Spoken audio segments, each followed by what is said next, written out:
दोस्तों, हमारे सनातन धर्म में दो तरह के शरीर माने जाते हैं, सूक्ष्म शरीर और स्थूल शरीर। सूक्ष्म शरीर में हमारी इंद्रियां, प्राण, मन और बुद्धि आ जाता है। वहीं स्थूल शरीर में ये प्रकृति का दिया हुआ मिट्टी का शरीर आ जाता है। जिस तरह से किसी प्रोजेक्ट को पूरा करने के लिए ब्लूप्रिंट बनाया जाता है, उसी तरह ईश्वर द्वारा किसी अन्य लोक में इन इंद्रियों का, बुद्धि का, मन का भी ब्लूप्रिंट सबसे पहले तैयार किया गया था। उसके बाद में इस प्रकृति का निर्माण हुआ और इस प्रकृति के अंतर्गत इस शरीर का निर्माण हुआ।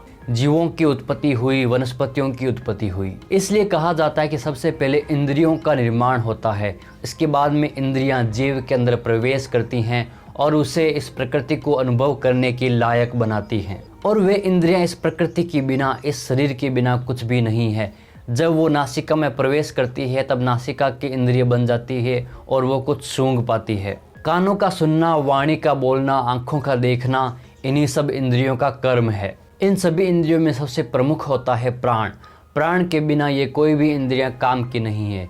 अगर नासिका की इंद्रिय चली जाती है और प्राण है तो ये शरीर जीवित रह सकता है। इसी तरह कान की, नाक की या आँख की इंद्रियां भी अगर शरीर से निकल जाती है लेकिन प्राण है तो ये शरीर जीवित रहता है। इसीलिए प्राण को सभी इंद्रियों का आधार माना गया है और प्राण को ईश्वर का तत्व भी माना गया है। इन इंद्रियों का तब तक कोई औचित्य नहीं है जब तक ये प्रकृति उत्पन्न ना हो जाए। इस प्रकृति के उत्पन्न होने के बाद में ही ये इंद्रियां अपने कर्म कर सकती हैं। इन इंद्रियों को इस शरीर से भिन्न बताया गया है। ये इंद्रियां कुछ फंक्शंस है, कुछ कोड ऑफ कंडक्ट्स हैं जो इस शरीर को रेगुलेट करती हैं, इससे ऑपरेट करती हैं। इसीलिए इन इंद्रियों को सूक्ष्म तत्व या सूक्ष्म शरीर माना गया है। हमारे सनातन धर्म में मृत शरीर को इसीलिए जलाया जाता है ताकि स्थूल शरीर इस प्रकृति में रह जाए और सूक्ष्म शरीर यानी इंद्रियां, प्राण वो अग्नि में समर्पित हो जाएं, यानी कि इस प्रकृति में मिल जाएं। इंद्रियों का ब्लूप्रिंट तैयार होने के बाद में, यानी उनका निर्माण होने के बाद में इस प्रकृति का निर्माण होता है, जीव का निर्माण होता है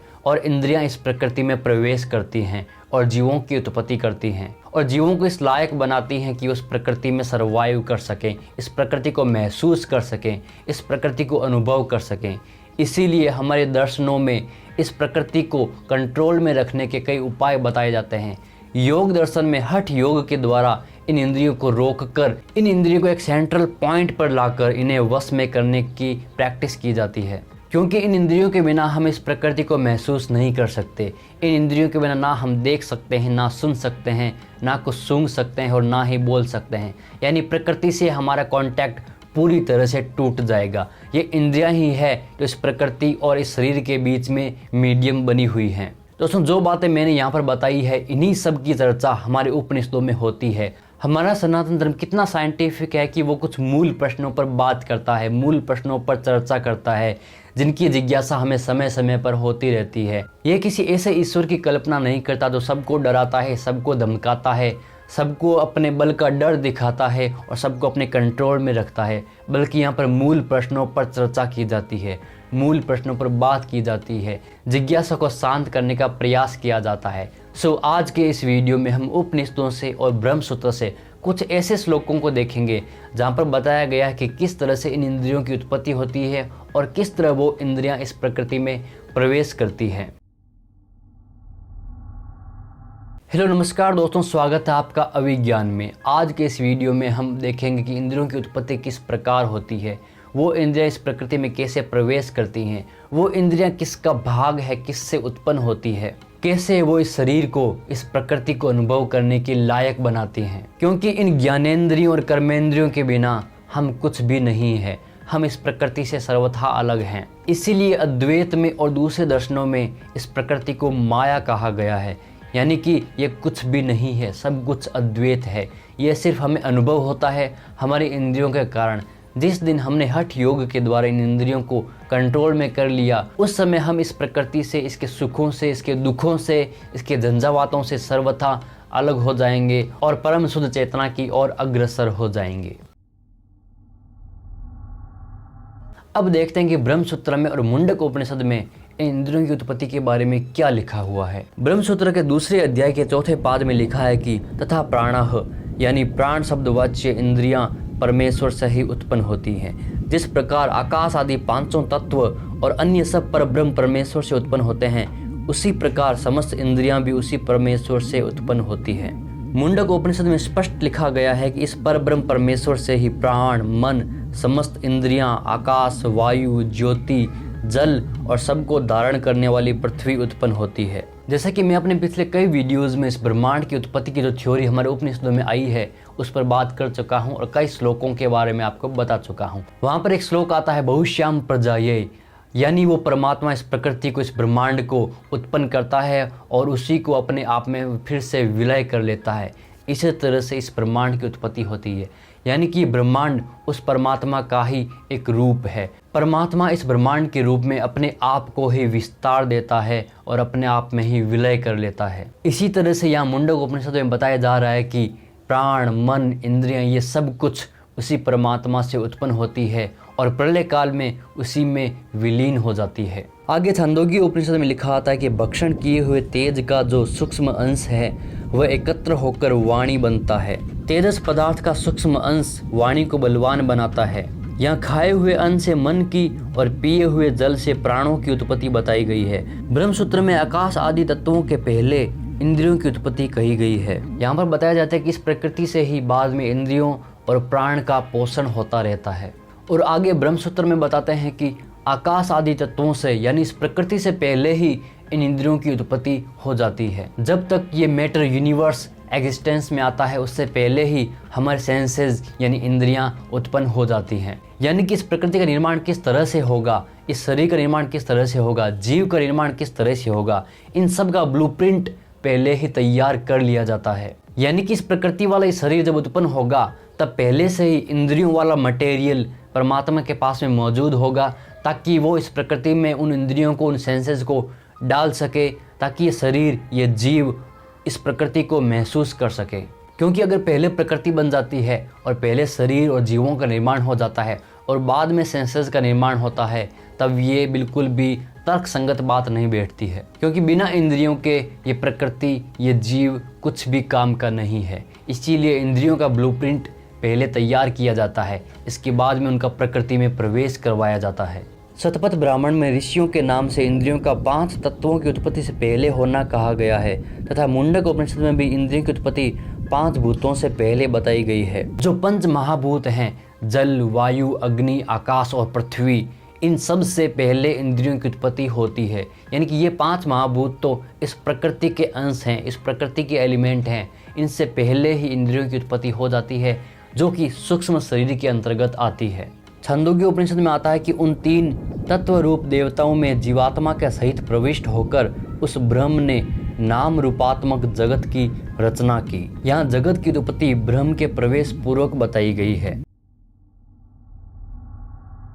इन इंद्रियों को देवताओं की उपाधि भी दी गई है, यानी देवताओं के रूप में इनकी कल्पना की गई है। इन सभी इंद्रियों को देवता माना गया है। हमारे सनातन धर्म में गुणों को देवता और दोषों को राक्षस के रूप में परिकल्पित किया गया है। यानी कि एक सिंबॉलिक रूप से इनको समझाने का इस तरह से प्रयास किया गया है।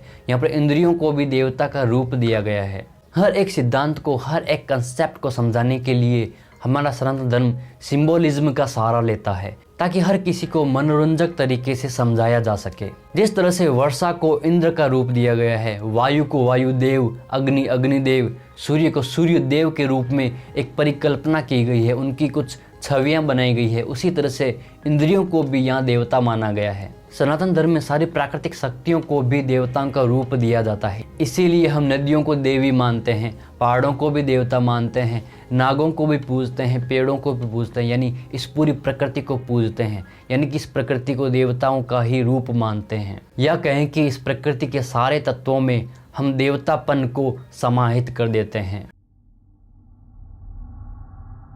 जब उपनिषदों में सवाल उठाया जाता है कि इंद्रियां कितनी है, तब वहाँ पर बताते हैं कि विशेष रूप से 7 इंद्रियां हैं। इसके अलावा कर्मेंद्रियां भी हैं, यानी कि मुख्य इंद्रियां तो 7 हैं, इसके अलावा गौण इंद्रियां भी हैं। ब्रह्मसूत्र में बताते हैं कि इंद्रियां 7 हैं क्योंकि 7 ही ज्ञात होती हैं। सप्त प्राणाः कहकर श्रुति ने सप्त पद का प्राणों यानी इंद्रियों के विशेष रूप से प्रयोग किया है।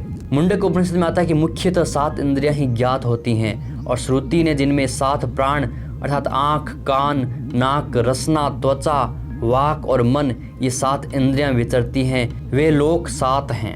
आगे प्रश्न उपनिषद में लिखा आता है कि हाथ आदि यानी हाथ, पैर, उपस्थ और गुदा अन्य 4 इंद्रियों का वर्णन भी पूर्वोक्त 7 इंद्रियों के साथ साथ दूसरे उपनिषदों में भी आता है। प्रत्येक मनुष्य के कार्य में कारण रूप से हस्त आदि चारों इंद्रियों का प्रयोग प्रत्यक्ष से उपलब्ध है, इसलिए इंद्रियां 7 नहीं बल्कि इससे ज्यादा हैं। गीता में भी मन सहित 11 इंद्रियां बताई गई हैं तथा बृहदारण्यक में 10 इंद्रियां, 1 मन, इन 11 का वर्णन स्पष्ट शब्दों में किया गया है, यानी कि इंद्रियां 7 नहीं बल्कि 11 हैं। ब्रह्मसूत्र में लिखा आता है कि सूक्ष्म भूत यानी तन मात्राएं भी उस परमेश्वर से ही उत्पन्न होती हैं।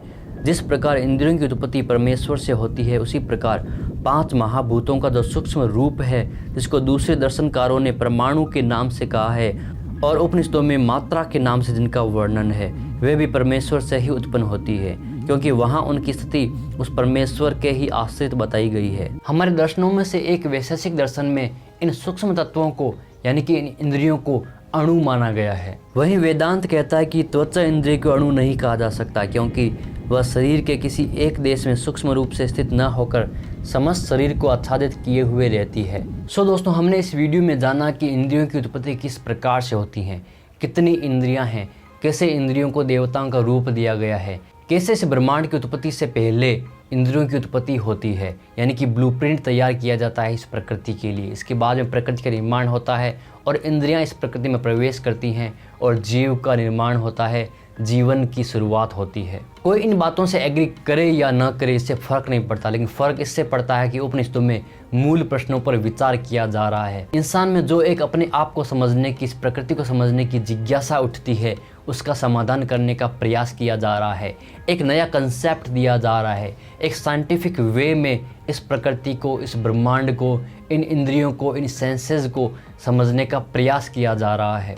यहाँ पर कोई एक कट्टर विचारधारा नहीं थोपी जा रही है कि इसी को आपको मानना पड़ेगा, बल्कि यहाँ पर वैशेषिक दर्शन में, अद्वैत दर्शन में, वेदांत दर्शन में, इन सभी दर्शनों में एक शास्त्रार्थ भी दिखाई देता है। वो एक दूसरे के ऊपर सवाल उठाते हैं, उनके सवालों को काटते हैं और उनका उत्तर देते हैं। और यही मानव का मूल गुण है कि वो विचार करता है और विचार के द्वारा नए विचार उत्पन्न होते हैं। उन विचारों के द्वारा वो इस प्रकृति को, इस ब्रह्मांड को, इन सब को समझने का प्रयास करता है और ये प्रयास हमेशा जारी रहना चाहिए। यही आपको इंसान बनाता है, यही आपको मानव बनाता है। इसीलिए हमारे उपनिषद बाकी धर्मों के ग्रंथों से बिल्कुल अलग हैं। वहाँ पर एक खुले तरीके से, खुले मन से इन सभी मूल प्रश्नों पर विचार किया जाता है। उम्मीद करता हूँ कि आपको कुछ नई जानकारी मिली होगी, उपनिषदों के बारे में पता चला होगा। आप सबको भी उपनिषदों को पढ़ने का प्रयास करना चाहिए, क्योंकि वहाँ से आपको कुछ नए सिद्धांत, कुछ नई मूल बातें, कुछ नए प्रश्न और उनके उत्तर आपको देखने को मिलेंगे, जिससे आपके मन का विस्तार होगा, आपकी बुद्धि का विस्तार होगा, आपके जो कूप मंडूकता है उससे आप बाहर आएंगे। और मैं सबसे आग्रह करना चाहूँगा कि आप उपनिषदों को और बाकी धर्म के ग्रंथों को तुलना करके देखिए और देखिए कि कैसे मूल प्रश्नों पर बात की जाती है उपनिषदों में और बाकी धर्म के ग्रंथों में सिर्फ कुछ घिसी पिटी बातें मानने के लिए बाध्य किया जाता है। वहाँ पर कोई भी संशोधन नहीं होता है, वहाँ पर कोई भी खुला मन नहीं होता है, वहाँ पर खुले मन से इन चीज़ों पर विचार नहीं किया जाता है। ये विचार आपको सिर्फ उपनिषदों में ही देखने को मिलेगा और वहाँ भी आपको संशोधन की संभावना देखने को मिलेगी। वहाँ पर भी आप अपनी थ्योरी ला सकते हैं, आप उस थ्योरी को उन थ्योरी से तुलना कर सकते हैं। वहाँ पर कुछ भी आपके ऊपर थोप नहीं दिया गया है, बल्कि खुले मन से स्वतंत्र तरीके से उन पर विचार किया है। आगे के वीडियो में हम इंद्रियों के कुछ और कंसेप्ट्स के बारे में बात करेंगे, प्राण के बारे में बात करेंगे कि प्राण की उत्पत्ति किस तरह से होती है और प्राण कैसे बाकी इंद्रियों को कंट्रोल में रखकर इस शरीर को ऑपरेट करता है। मिलते हैं किसी और वीडियो में, तब तक के लिए जय हिंद, जय भारत।